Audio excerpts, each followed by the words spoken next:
নানা সংকটে জর্জরিত ১৫০ বছরের পুরনো ঝালকাঠির নলছিটি পৌরসভা। দীর্ঘদিনেও কাঙ্ক্ষিত উন্নয়ন না হওয়ায় বিভিন্ন নাগরিক সুবিধা থেকে বঞ্চিত হচ্ছেন পৌরবাসী। এদিকে দীর্ঘ ২০ বছরেও উন্নয়নের ছোঁয়া লাগেনি নলছিটির বন্দর ও পুরান বাজারে। ঝুঁকি আর ভোগান্তিকে সঙ্গী করেই বেচাকেনা চলছে বাজার দুটিতে। ঝালকাঠি থেকে জহিরুল ইসলাম জলিলের পাঠানো তথ্যচিত্রে আরও জানাচ্ছেন আব্দুল হামিদ। ১৮৬৫ সালে প্রতিষ্ঠিত ঝালকাঠির নলছিটি পৌরসভা ১৯৯৯ সালে উন্নীত হয় দ্বিতীয় শ্রেণীতে। বর্তমানে প্রায় ৫০,০০০ মানুষের বসবাস পৌরসভাটিতে। তবে কাঙ্ক্ষিত উন্নয়নের অভাবে নাগরিক নানা সুবিধা থেকে বঞ্চিত হচ্ছেন বাসিন্দারা। ৯টি ওয়ার্ডের ২১টি সড়কেরই বেহাল দশা। ড্রেনেজ ব্যবস্থা না থাকায় সামান্য বৃষ্টিতেই তলিয়ে যায় পৌরসভার বিভিন্ন স্থান। নেই সুপরিকল্পিত বর্জ্য ব্যবস্থাপনাও।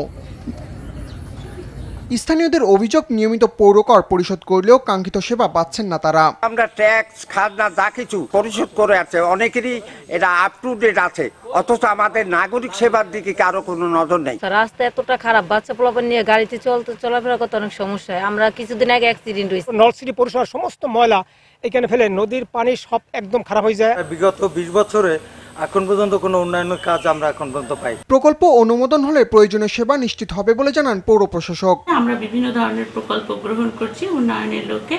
এই প্রকল্পগুলো যদি আমরা খুব দ্রুতই পাস করতে পারি, মন্ত্রণালয় থেকে অনুমোদন পাই, তাহলে আমি আশা করছি যে খুব শীঘ্রই আমরা এটা বাস্তবায়নের মাধ্যমে উন্নয়ন করতে পারবো। এদিকে দীর্ঘ ২০ বছরেও কোনো প্রকার সংস্কার হয়নি নলছিটি বন্দর ও পুরান বাজারের। জরাজীর্ণ পুরাতন ভবনে জীবনের ঝুঁকি নিয়ে চলছে প্রতিদিনকার বেচাকেনা। ক্রেতা বিক্রেতাদের অভিযোগ, নিয়মিত খাজনা পরিশোধ করলেও বাজারের উন্নয়নে কোনো পদক্ষেপ নেয়নি কর্তৃপক্ষ।